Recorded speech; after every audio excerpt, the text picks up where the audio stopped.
So মুভিটা শুরু হয় এরকম গোলাগুলি দিয়ে, চারিদিকে আগুন, চারিদিকে শব্দ, চারিদিকে গোলাগুলি, আর আস্তে আস্তে আস্তে চলে আসে নায়িকা। তবে নায়িকার নাম কি? চন্দ্রা। চন্দ্রা কোনো একটি কারণে হাঁপাচ্ছিল এবং পরে তার পাশে একটি টেলিফোন দেখতে পেল। তারপর সে একজনকে ফোন দেয়, একজন লোক ফোন ধরে, আর লোকটি বলল, জিনিসটি কি পেয়েছো? চন্দ্রা বলল, হ্যাঁ আমি পাইছি। ঠিক তখনই সে টের পেল পেছনে জানি কি আসতেছে। তাই লোকটি সতর্ক করলো, তুমি ভুলেও ধরা খেও না, আমাদের বড় ভাইয়ের কাছে তুমি মেয়ের মতো, তাই তুমি চলে আসো। ঠিক তখনই একজন পুলিশ তাকে ধরতে আসলো, আর মেয়েটি বুদ্ধি করে কেরোসিনের একটা বোতল ফিক্কা মারলো। তারপর চন্দ্রা সুন্দর মতো পালাই গেল, আর মুভি শুরু। লোকটি আসলে চন্দ্রার গার্ডিয়ানের মতো, যার নাম হলো প্রকাশ। চন্দ্রা প্রকাশের কাছে চলে আসে, আর এই যে এই লোকটাকে দেখতেছেন না, উনি হলো প্রকাশের ভাইয়ের মতন। তারপর তারা তাদের জার্নি শুরু করে। তারা শুরুতে একজন বুড়ো লোকের কাছে যায়। লোকটি চন্দ্রাকে দেখে বলে, এই তুমি এখনো বেঁচে আছো? আর চন্দ্রা বলে, হ্যাঁ, আর আপনি তো বুড়ো হয়ে গেছেন, কি এখন কি ধারণা করতে পারতেছেন? মুভির ট্রেলারে যেন দেখছিলেন কত পাওয়ার মেয়েটার। সো যাই হোক, এই পাওয়ারের উৎসটা আমরা পরে রিভিল করতেছি। তারপর চন্দ্রাকে তার নতুন বাসায় পৌঁছে দিয়ে আসলো। চন্দ্রা ঘর গোছানো শুরু করে, আর ওই দিন হঠাৎ জানলা খুলেই নায়কের সাথে হয়ে যায় দেখা। প্রথম দেখাতে দুজনেই আটকে যায়। আর ওই যে প্রকাশের এক ভাই ছিল যে, সে চন্দ্রকে প্রতি রাতে এরকম একটা বক্স দিয়ে যেত। তারপর চন্দ্র সেখানে চাকরি খুঁজতে থাকে, পরে একটি রেস্টুরেন্টে চাকরিও পেয়ে যায়। আচ্ছা ভাই, বললেন চাকরি পাওয়া কি এত সহজ? আমি বুঝি না মুভির লাইফ এত ইজি কিভাবে হয়। ও আচ্ছা, নায়কের নামই তো এখনো বলিনি। নায়কের নাম হলো সানি। সে প্রায় সময় ব্যালকনিতে দাঁড়ায় থাকতো আর চন্দ্রকে দেখার চেষ্টা করতো। তারপর ওই এলাকারই একটা ছোট মেয়ে এসে বলে, আঙ্কেল আপনাদের বিড়াল তো রাস্তায় রাস্তায় ঘুরতেছে। হ্যাঁ, বিড়াল নাই? কিরে, তোরে খেয়াল রাখতে দিছিলাম, বুইলা গেছি। কই বিড়ালটা? ওই যে। পরেও বিড়ালটাকে নিতে যায়, আর ফেরত যাওয়ার সময় হঠাৎই একটি গাড়ি চলে আসে। যখনই গাড়ির সাথে সানির ধাক্কা লাগবে, পরে একজনে এসে সানিকে দিল ধাক্কা। সানি বেঁচে গেল, কিন্তু কে বাঁচালো? পরে সানি মনে করে দেখলো তাকে হুট করে এসে চন্দ্র তাকে বাঁচিয়ে দিয়েছে। এর পরের সিনে একজন মেয়ে রাস্তায় হেঁটে যাচ্ছিল, আর কয়েকজন লোক টেম্পুতে তাকে ফলো করতেছিল। লোকগুলো আসলে কিডন্যাপার। মেয়েটি তা বুঝতে পারে, তাই সে দৌড়ানো শুরু করলো। আর তখনই পুলিশের গাড়ি এসে হাজির। মেয়েটি বিচার দিল, কিন্তু পুলিশের এমন ভাব যে সে কিছুই দেখতেছে না। আর তখনই পুলিশের বস এসে হাজির। এই পুলিশ তার এই বসকে খুবই ঘৃণা করত, কারণ বস তাকে সবসময় বকার উপরে রাখতো। তো যাই হোক, মেয়েটি বেঁচে যায়। এদিকে চন্দ্রা রেস্টুরেন্টের ময়লাগুলো ফেলতে যাচ্ছিল। পরে দেখে তার একজন কলিগকে একটা লোক বিরক্ত করছে। এই লোকটি কিন্তু ওই কিডন্যাপার গুলোর মধ্যে একজন, কিন্তু মেয়েটি লোকটিকে পছন্দ করে না, তাই লোকটি জোর করছিল। একসময় অ্যাসিড মারার হুমকি দেয়। এটা চন্দ্র বুঝতে পারে। পরে চন্দ্র ওই মুহূর্তে এসে লোকটির হাতেই অ্যাসিড লাগিয়ে দেয়, আর শুরু হয় ডিসুম ডিসুম ধুরুম ধারুম মাইর দেয়। আর মার শেষে মেয়েটিকে সতর্ক করে দেয়, তুমি কিন্তু কিছু দেখো নাই। আসলে কিডন্যাপার গুলো আর পুলিশ মিলেমিশে কাজ করে। আর চন্দ্র যে ওই লোকটাকে মারছিল সেটা পুলিশের কানে আসে। পুলিশ তো আর চন্দ্রকে চিনত না, তাই লোকটি পুলিশকে চন্দ্রকে চিনিয়ে দেয়। পরে হঠাৎ করে সানি এবং চন্দ্রের মাঝে টেম্পুতে দেখা হয়। সানি অনেক চেষ্টা করে চন্দ্রের সাথে কথা বলতে, কিন্তু চন্দ্রা একটু চুপচাপ প্রকৃতির। পরে সানি চন্দ্রাকে তার বন্ধুর বার্থডে পার্টিতে ইনভাইট করে। পরে চন্দ্রা বলল যে আচ্ছা ভেবে দেখি, কিন্তু চন্দ্রা ঠিকই ঠিকই আসে, আর সবাই তো ওকে দেখে টাসকি খেয়ে যায়। সানির সব বন্ধু ওর সাথে ফ্লার্ট করা শুরু করে, আর পার্টির মধ্যে হুট করে পুলিশরা হাজির। ওই যে ওই পুলিশ চন্দ্রাকে টার্গেট করছে। যাই হোক, হুমকি ধামকি দিয়ে ওয়ার্নিং দিয়ে পুলিশরা চলে যায়। এখন চন্দ্রাও তার বাসায় ফেরত যাবে। আর এদিকে সানির এক বন্ধু চন্দ্রের সাথে খালি ফ্লার্ট করতেই আছে, আর এক পর্যায়ে চন্দ্রের পিছু পিছু জায়গা। এতে সানি খুবই বিরক্ত হলো। পরে সকালে ঘুম থেকে ওঠার পর সানির ফোনে ওই ফ্রেন্ডের মা ফোন করে। সানি জানতে পারে ও এখনো বাসায় যায়নি, তাই সানি চন্দ্রের ফ্ল্যাটে হুট করে চলে যায়। সে অনেকবার নক করে, কিন্তু কোনো সারা শব্দ নেই। পরে চন্দ্রের ভেতর থেকে বলে, এই তুমি কেন আসছো, এখনই চলে যাও। এই রুড বিহেভিয়ার দেখে সানিও খুব বিরক্ত হয় এবং চলে যায়। পরে একজন লোক আসে, সে নক করলে চন্দ্র বাসায় ঢুকে পড়ে। তা দেখে তো সানির মাথা খারাপ, ওরে কেন ঢুকতে দিল না। সানির সন্দেহ জাগে। পরে নিচে যখন এই লোকটাকে দেখতে পেল, সানির সন্দেহ আরো বাড়তে থাকলো, কারণ সে খেয়াল করলো যে এই লোকটি প্রায় সময় চন্দ্রের বাসায় আসতো।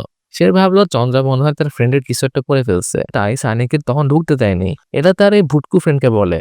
ও সানির এসবের কিছুই বিশ্বাস করে নাই। পরের সিনে একজন মধ্যবয়স্ক লোক আসে, আর সাথে থাকে একটা বাচ্চা। বাচ্চাটি লোকটির কাছে গল্প শুনতে চায়, ভ্যাম্পায়ারের গল্প। হ্যাঁ, এখানেই আসলে চন্দ্র কিভাবে এত পাওয়ার পেল ওটা বলা হবে। সো আজ থেকে হাজার হাজার বছর আগে এই শহরটি পুরো জঙ্গল ছিল। তখন রাজা মহারাজারা রাজত্ব করত। ওখানে একটা ছোট্ট মেয়ে থাকতো, আর রাজারা যখন মন্দিরে পূজা করত, তখন মেয়েটি তার বন্ধুদের সাথে লুকিয়ে লুকিয়ে দেখতো। আর তখন মন্দিরে কেবল রাজারাই যেতে পারতো, নর্মাল মানুষদের ঢুকতে দিত না। কিন্তু ওই মেয়েটি এবং তার বন্ধুরা একদিন লুকিয়ে লুকিয়ে মন্দিরে ঢুকে যায়। সে মূর্তির পায়ের একটি অংশ হাতে নিয়ে দেখতেছিল। তখনই মন্দিরের পণ্ডিত তাদেরকে ধাওয়া করে। তারা ভুলে পায়ের ওই অংশটি নিয়ে চলে যায়। ওই অংশটির নাম হলো ঘুংরু। পরে ওই ঘুংরুটা ওদের মূর্তির পায়ে বেঁধে দেয়। রাজা এটা জানতে পারে এবং রেগে মেগে ফায়ার। তাই রাজা এবার ওদের মন্দিরে আগুন লাগিয়ে দেয়। এটি জানতে পেরে মেয়েটি তার পরিবার সহ একটি গুহায় লুকিয়ে পড়ে। কিন্তু ওই গুহায় একটা অলৌকিক শক্তি থাকতো, যেটা কিনা কেউ জানতো না। মেয়েটি ওই গুহায় হাঁটতে হাঁটতে একটি মূর্তি দেখতে পায়, একটি মেয়ে সেনাপতির মূর্তি। মেয়েটি যখনই মূর্তির মাথায় হাত দেয়, তখনই আশপাশ থেকে অনেকগুলো বাদর এসে মেয়েটির গায়ে কামড় মারা শুরু করে।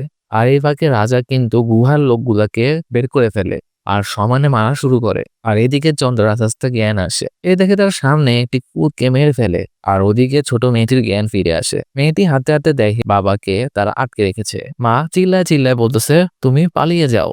রাজা এই ফাঁকে তার মাকে আঘাত করে আর পরে তার বাবাকে মেরে ফেলে। যখন ছোট্ট মেয়েটি বেশি চিল্লাচিল্লি করলো, তখন ওই মেয়েটিকেও মেরে ফেললো। আর এদিকে চন্দ্রা ওই কুকুরটির দিকে তাকাচ্ছিল বারবার, আর চন্দ্রাকে তারা মারা শুরু করলো। কিন্তু ওরা তো চন্দ্রাকে চিনে না। কিডন্যাপাররা চন্দ্রাকে থ্রেট করতেছিল যে ওকে এখনই টুকরো টুকরো করে ফেলবে। আর সাথে সাথেই চন্দ্রা ভ্যাম্পায়ারের দাঁত বের করে কামড় দিল।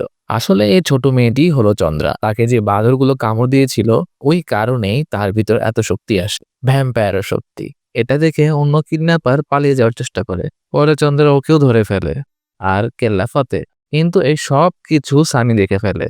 চন্দ্রা এত পাওয়ারফুল হওয়া সত্ত্বেও ওর কিছু উইকনেস আছে, এবং এই উইকনেসেস গুলো একজন লোক জানতো। সে চন্দ্রাকে খুঁজে বের করে এবং চন্দ্রার হার্ট বরাবর স্ট্যাপ করে। চন্দ্রার উইকনেসই হলো হার্ট আর দিনের বেলা সূর্যের আলো। পরে বোঝা গেল যে আসলে লোকটিও চন্দ্রাকে খুঁজতেছে। চন্দ্রের এসব কাহিনী দেখে সানি অজ্ঞান। আর যখন জ্ঞান ফিরল, তখন চন্দ্রা সানিকে দুইটা অপশন দিল, হয় বডিগুলোকে ডিসপোজ করতে ওকে হেল্প করতে হবে, আর না হয় ওরও কেল্লা ফতে। নায়ক তখনও কনফিউশনে ছিল আসলে কি কোনো ভ্যাম্পায়ার কিনা। যখন চন্দ্রা বলল আমি ভ্যাম্পায়ার, তখন নায়ক আবার ঠুস করে অজ্ঞান হয়ে গেল।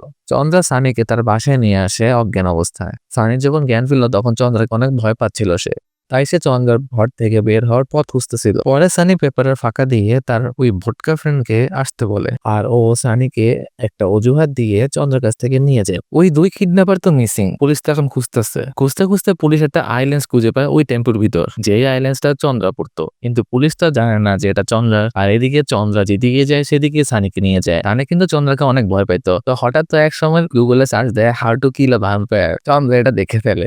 সানি এ সকল কিছুই বিশ্বাস করতে পারছে না যা করতেছে। পরে চন্দ্রাকে যে টেম্পু করে জোর করে নিয়ে যাচ্ছিল, ওই দিনে সব আরেকটা ছেলে দেখে ফেলে। আর পুলিশ যখন ওকে জিজ্ঞাসা করে, তখন ওই ছেলে চন্দ্রা সানিকে দেখিয়ে দেয় আর পুলিশকে বলে ঘটনাস্থলে ওরাই ছিল তখন। যাই হোক, চন্দ্রা আর সানি বাইরে খেতে বের হয়, আর এই ফাঁকে পুলিশ চন্দ্রা ফ্ল্যাটে ঢুকে পড়ে। পরে অনেক খুঁজাখুঁজির পর পুলিশ চন্দ্রার লেন্স গুলোকে দেখতে পায়, আর চন্দ্রার একটা মিসিং আই লেন্স পেয়ার চোখে পড়ে। আর দেখে এটাই সেই লেন্স পেয়ার যেটা কিনা টেম্পুতে পেয়েছিল। আর এদিকে তো সানি আর চন্দ্রা একসাথে হাঁটাহাঁটি করে, আর সানি চন্দ্রাকে বলে, আচ্ছা তোমার আসল নামটা কি? চন্দ্রাই বলে, না আমার আসল নাম নীলি। নীলি মানে কি? কালিয়ান কাঠের নীলি? কিন্তু কালিয়ান কাঠের নীলিকে তো একজন প্রিস্ট মেরে ফেলছিল। এবার চন্দ্রা সবকিছু খুলে বলে। আসলে তখন ওই প্রিস্ট আর চন্দ্রাকে মারার পিছনে একটা উদ্দেশ্য ছিল। এই প্রিস্ট একজন সাধারণ মানুষ, তার কোনো পাওয়ার নেই। তো উনি করে কি, তাদের এরকম সুপার ন্যাচারাল পাওয়ার আছে, তাদেরকে খুঁজে বের করে। আর এই সকল মানুষের মাঝেও খারাপ আর ভালো আছে, আর এই ভালো সুপার ন্যাচারাল মানুষগুলোকেই সে খুঁজে বের করতে চায়। এর জন্য তার নীলার সাহায্য দরকার। নীলা সানি সেটাও বলে যে সানি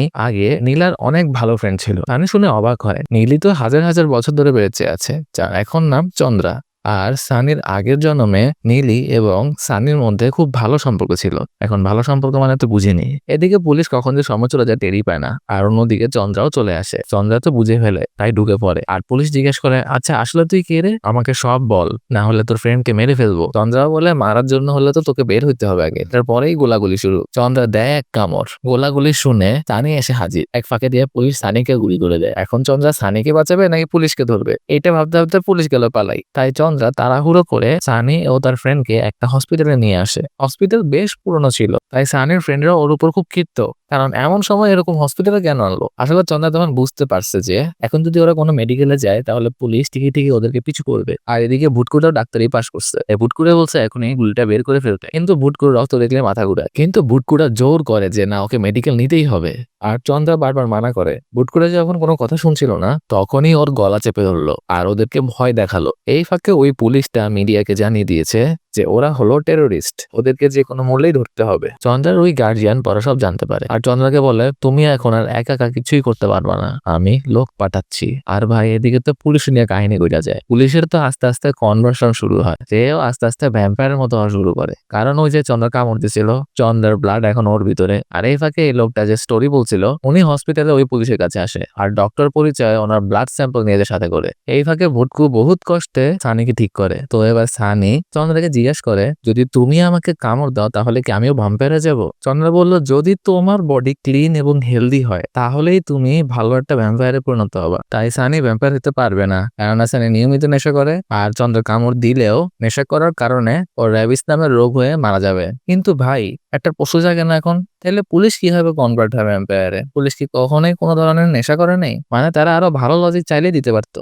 এখন রাত পেরিয়ে দিন হলো, আর বাকি পুলিশ তাদেরকে ট্র্যাক করে ফেললো। তারা সানিকে খুঁজে বের করে, আর এই ফাঁকে আরেকটা পুলিশ চন্দ্রার মাথায় গুলি করে, আর এতেই চন্দ্রা ফিট হয়ে যায়। তারপর বোঝা গেল চন্দ্রার মাথার পিছন সাইডে উইকনেস। যাই হোক, এই টাকলো পুলিশ হঠাৎ এক অদ্ভুত লোকে দেখতে পারে। সে হঠাৎ মাল্টিপল হয়ে যায় এবং চারিদিক ঘুরে ফিরে, আর টাকুকে ভয় লাগায়। ভয় পেয়ে যখন পিস্তল ধরে, তখনই এই লোক পিস্তলকে ফুল বানিয়ে ফেলে। টাকু লোকটা হঠাৎই একটা মেজের ভিতরে পড়ে যায়, আর আরেকজন পুলিশ এই অদ্ভুত লোককে ছুরি মারে। এই লোক একটা কার্ড ছুড়ে ফেলে।